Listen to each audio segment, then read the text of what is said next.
MikeDurbin.com. You can get the WCW-esque Conan in that K-Dog Wolfpack style. Man, this Conan might be Bendy of the Year right now. I really told you.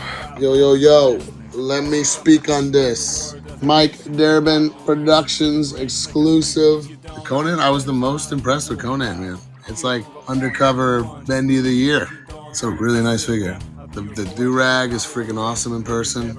I love the exclusive with the WCW packaging. I love this one with the camo. It's really nice. And I will say a figurine expert who went to TJ on Friday, Matt Cardona, put it over as being a good figurine as far as figurines go. Yo, hold on, let me speak on this. Exclusive Mike Durbin Productions, K-Dog. Look at that, listen to K-Dog, keeping it 100, logo on the back, MikeDurbin.com. Get it right now.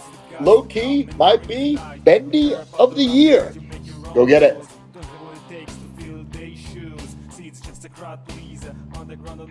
So let me ask you a question. Dispel this rumor for me, or confirm, or I don't think you would confirm it if you were still working there, but what could you say on this? So I was reading in the, online that I guess your contract had rolled over, all right? And they didn't give you the option of leaving. They were just like, going to hold you here hostage. What was that about? Or what was it? I don't know. Am I misinformed, or because I did read that? Well, Scott Tamura got fired, obviously. Right. That happened 3 weeks ago. I looked at my contract just because I hadn't looked at it in 2 years, and I was like, oh man, it's up February 14th. That's crazy. Right. And I had 10 days. I had to message them and let them know they have 10 days to pick up their team option on me. Right. And I hadn't met the new management. I hadn't spoken to anybody, all this other stuff. So I said, before you pick up my option, I'd really appreciate to meet with you guys and speak to you guys, to know what I'm getting into. And when I went to the meeting, like, everything was cool. You know what I mean? Like, they were all very nice and stuff. And they have all these plans they want to do and stuff. But like, I asked, obviously, you're never going to know unless you ask. I said, right. Hey, I would prefer if you didn't pick up this option and we could renegotiate something else, or, I could try my business elsewhere, or whatever it is, just because there'll be uncertainty at the time. But, it's a team option, man. I signed that deal 2 years ago. At the end of all this, man, I want to hold myself up as a professional. I'm going to honor that deal and everything. If I were them as a business person, I would have picked it up too. I can't dispute that. So right. I'm not being held hostage. Right. But I certainly did ask them not to pick up the option and negotiate something new, but that was it. So let me ask you a question. So the first guy, I forgot his name, the guy that took over Scott's job, what's his name? Anthony, what's his last name? It's like Italian, right? Yeah. I'm so it. Okay, so when you met him, because from what I've read, he doesn't come from a wrestling background, right?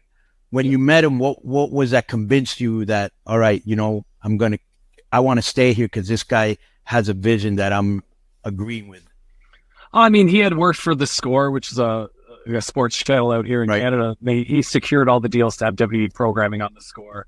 He's a television guy at the end of the day. So the ultimate goal is to get TNA on a broader network that's more accessible to fans. And I think that's the only thing really missing in this company for it to get to the next level.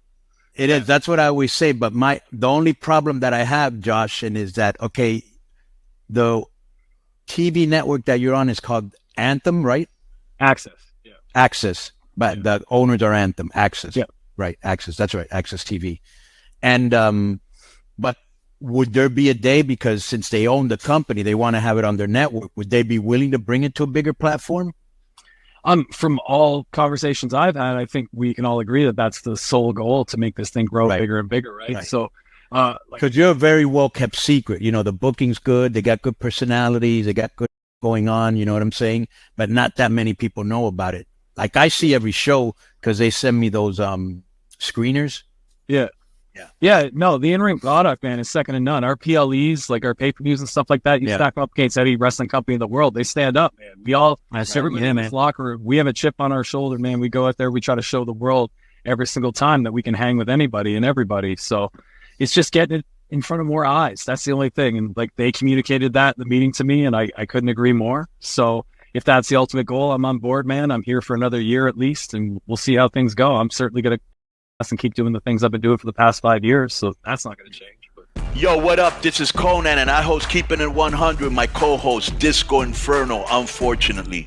Well, I'd say you're my co-host. Listen, every Thursday here on Spreaker, we talk pro wrestling, sports, movies, music, TV, pop culture, and some politics. It's everything the rest of the pro wrestling podcasts are not. Tune in to hear myself, the superior one, educate and inform. Tune in to hear me bury Disco.